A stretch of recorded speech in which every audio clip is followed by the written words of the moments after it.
Good day, everyone! This episode is for grade 12 students who are studying physical science. But of course, everyone who is willing and interested to learn is welcome to join us.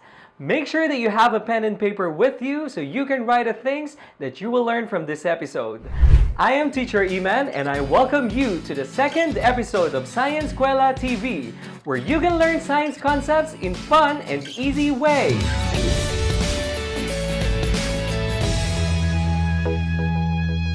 In our previous episode, we learned how the light elements were made during the Big Bang nucleosynthesis and how hydrogen atoms fused to form helium inside the stars.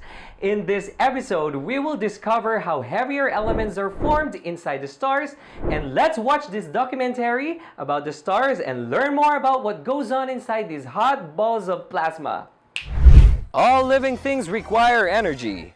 Not only to engage in activities like walking, running, or swimming, but also to survive.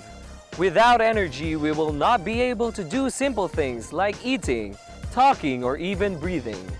Our body needs energy to keep going. Our heart needs energy to pump blood throughout the body. And our lungs need energy to breathe. Thanks to the sun, we can get the energy we need to do these things. I am Correspondent Sunny, and this is my report. Plants use sunlight to make carbohydrates, which becomes our main source of energy.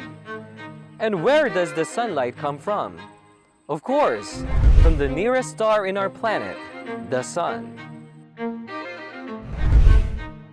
Our sun is just one of the billions of stars in the Milky Way galaxy, and one of the billions of trillions of stars in the universe. They come in different sizes and colors. All of them release energy. Each of them fuse elements at the core to form new ones. How were the stars born? Where do the light and energy they release come from? Do stars explode? What happens to them when they do? We have asked the Manila Street astronomers to help us find answers to these questions. One of the more common questions asked about stars is, how are the stars born? Well, a star is born inside a huge gas cloud made up mostly of hydrogen, helium, dust particles, and called a stellar nebula. These gas and dust particles begin to clump together due to the force of gravity, and these clumps merge together to form bigger clumps. The force of gravity increases the kinetic energy of the dust and gas particles. This increases the temperature of the nebula. The temperature and pressure become so great that the hydrogen atom starts to fuse. This fusion of hydrogen atoms release a lot of energy and light, giving birth to a star. Stars are able to brighten the night sky because of the energy they release. The star's core is where most of its energy is produced. Hydrogen atoms fuse together to form helium, which releases a lot of energy in the process. This process is called nuclear fusion. The powerhouse of a star is the core. The energy released from the nuclear fusion provides the outward pressure that counters the inward gravitational force of a star. Without this outward pressure, the star will collapse. Our sun will continue to fuse hydrogen for the next 5 billion years. What happens after that? What happens when it runs out of hydrogen in its core? So once a star runs out of hydrogen, it can no longer hold against gravity. Its inner layer will start to collapse due to gravity, and the core shrinks. So as the star collapses, the temperature and the pressure at the core increases. Eventually, the core becomes hot enough for helium atoms to fuse and form new or heavier elements. At this stage, the star expands bigger and forms either a red giant or a supergiant. The fate of a star depends on its size. An average-sized star will become a red giant, while a massive-sized star will become a supergiant star. Red giants are capable of fusing helium atoms to produce carbon and oxygen. Supergiant stars can fuse elements heavier than carbon up until iron. When a red giant runs out of helium to fuse, the outer layers are ejected.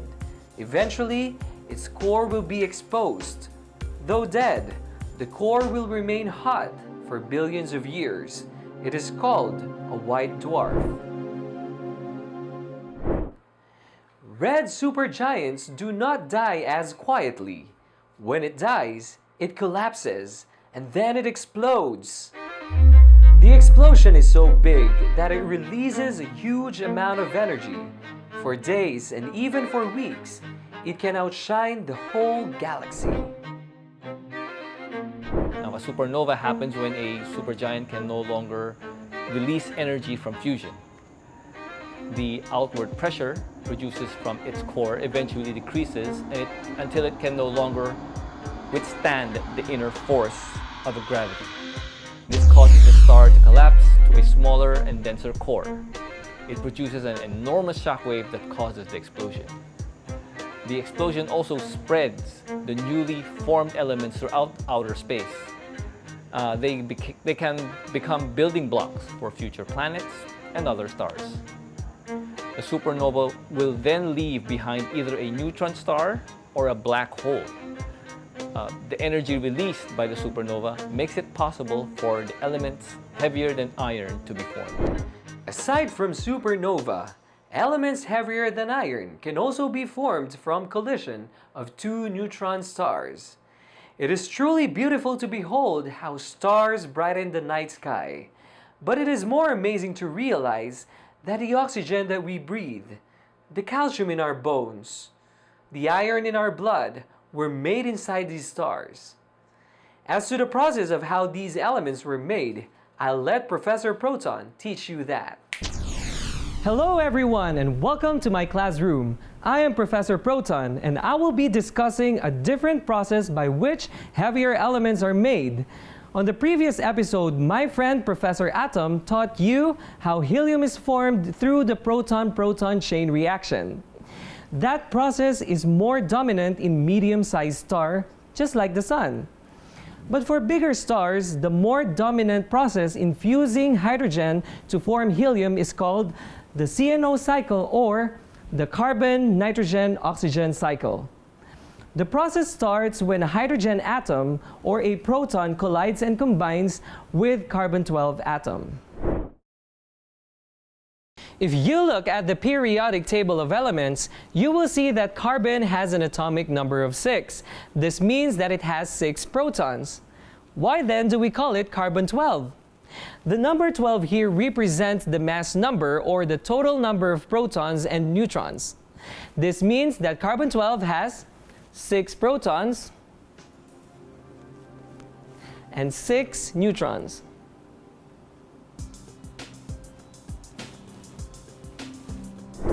When hydrogen atom hits carbon-12, 1 proton is added to the nucleus. Now it has 7 protons and 6 neutrons.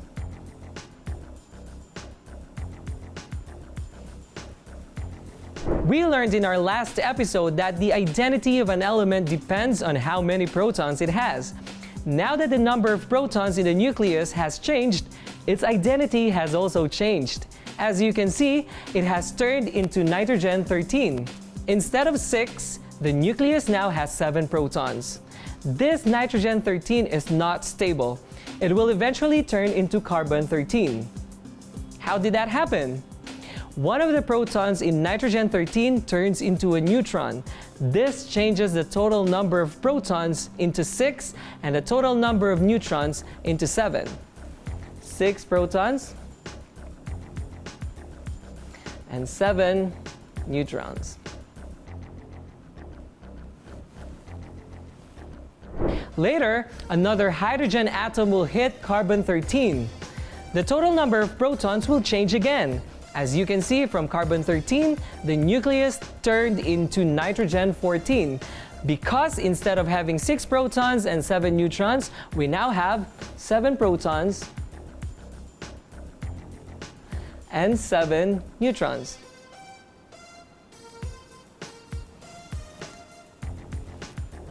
Then another hydrogen atom collides and combines with the nucleus. This results to the formation of oxygen 15. The change was caused by the addition of proton in the nucleus. Now, the nucleus has 8 protons and 7 neutrons.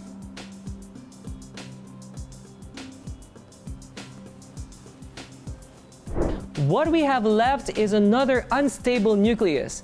One of the protons in oxygen 15 turns into a neutron. Since the number of protons changes, the identity of the element changes. It will become nitrogen 15 atom. And nitrogen 15 has 7 protons and 8 neutrons. 7 protons and 8 neutrons.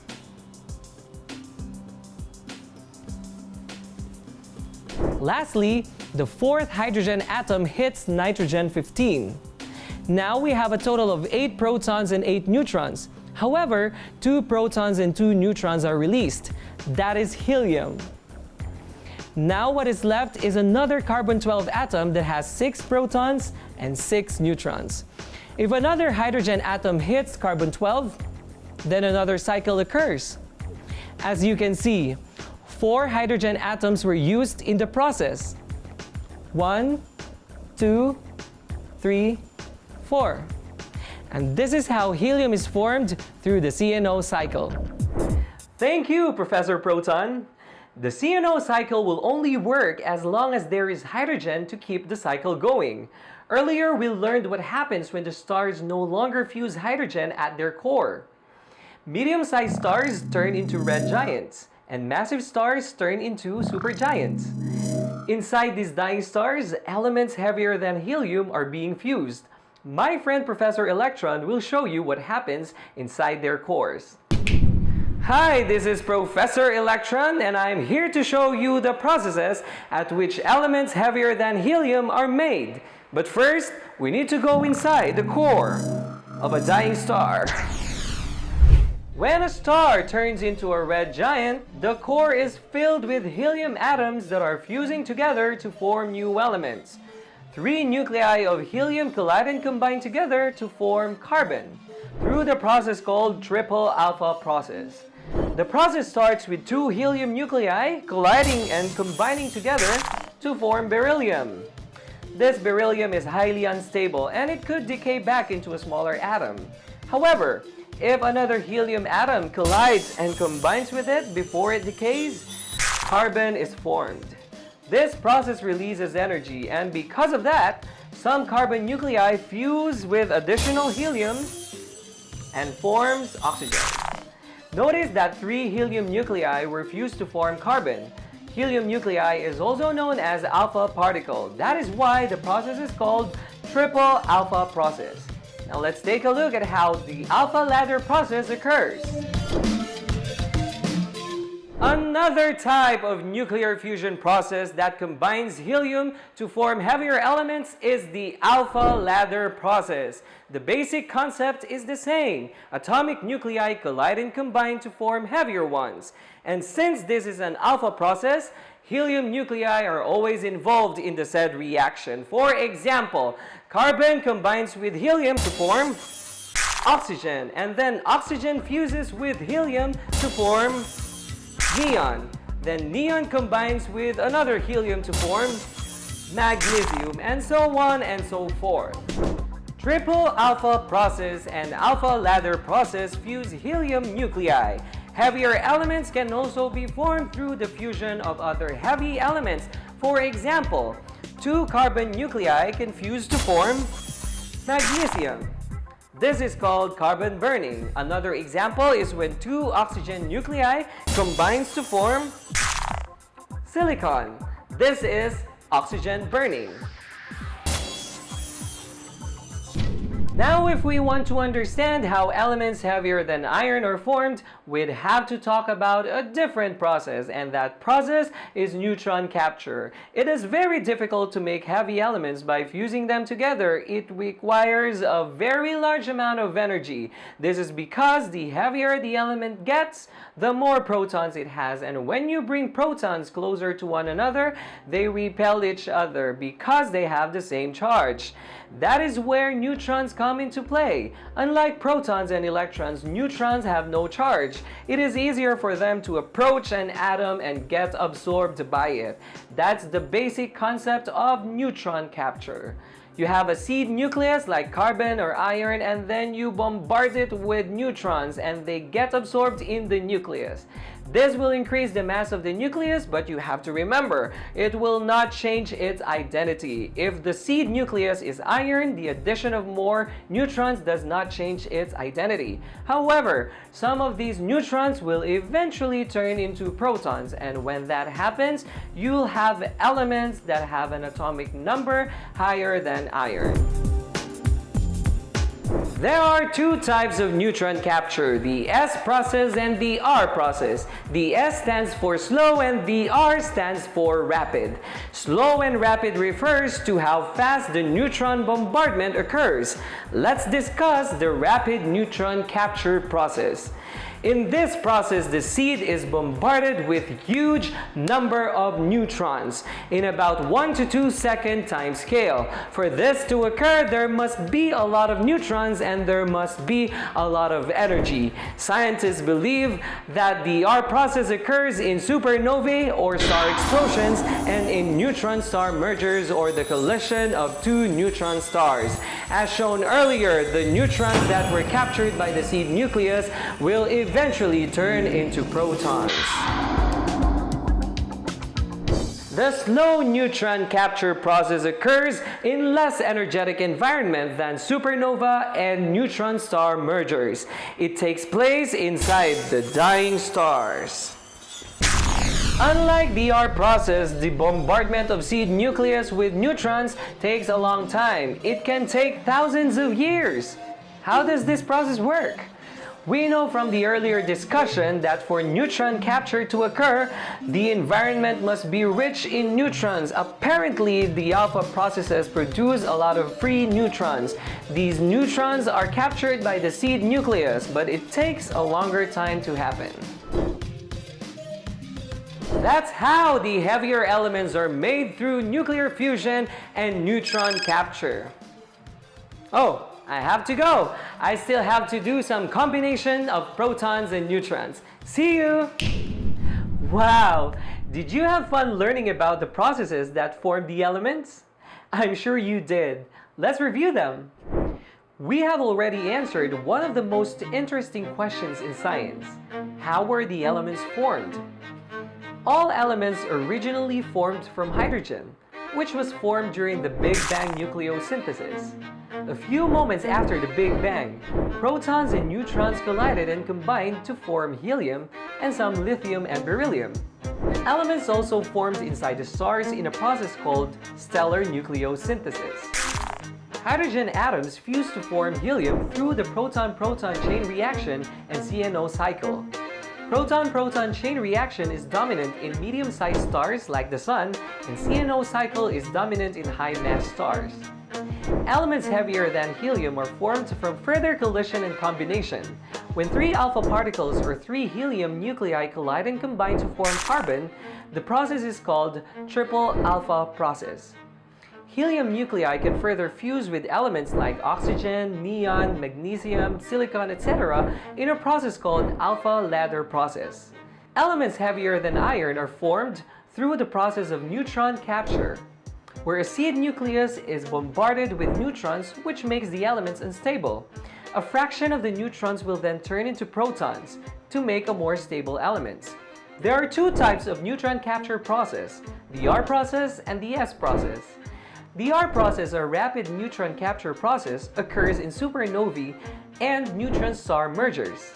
The S process, or slow neutron capture process, occurs in dying stars. Now it's time to check how much you understood from the episode. All you have to do is to choose the letter of the best answer. Let's start with an easy question. Question number 1. What is the explosion of the stars called? A. Supernova. B. Black hole.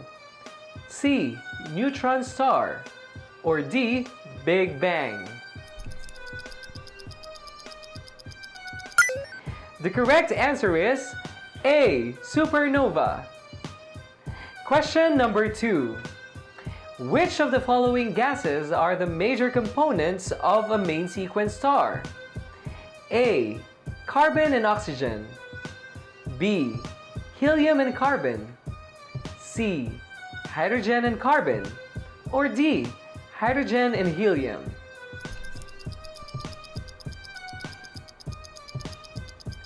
The answer is D. Hydrogen and helium. Question number 3. What object is formed from gas and dust particles which are pulled together by gravity and no nuclear fusion has happened yet? A. Nebula. B. Main sequence star. C. Red giant. Or D. Red supergiant.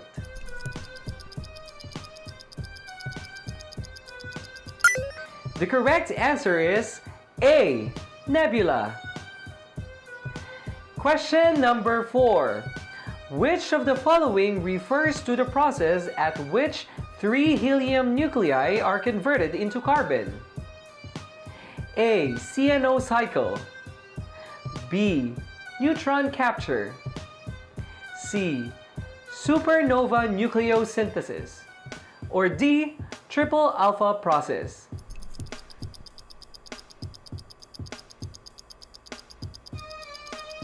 If you answered D, then you are correct. Triple alpha process. Question number 5. Which of the following processes takes place in supernovae and neutron star mergers? A. CNO cycle. B. Rapid process neutron capture. C. Slow process neutron capture. Or D. Triple alpha process.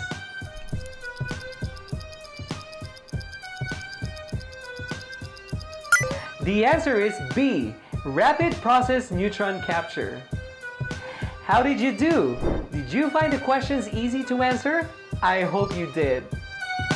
Before we end this episode, I'd like to share something that I hope will encourage you. You might be thinking why it is important for you to learn the processes we discussed in this episode. How are you going to use them in your future job or endeavors? It is highly likely that you will not, unless you work as a scientist or teacher like me. Then why are we teaching this? No matter what type of job you will have in the future, you will be required to learn processes and how things are done. By learning about these things, you are training your mind to be better at remembering processes, improve your ability to see the connections between step 1 and step 2, and easily interpret illustrations that show processes, like illustration that shows the process of CNO cycle, or a very useful illustration that shows how CPR is done. And that's it for this episode of Science Escuela TV. On our next topic, we will talk about how the elements are synthesized inside a laboratory. Don't forget to tune in on our next episode because learning science with Teacher Iman is fun!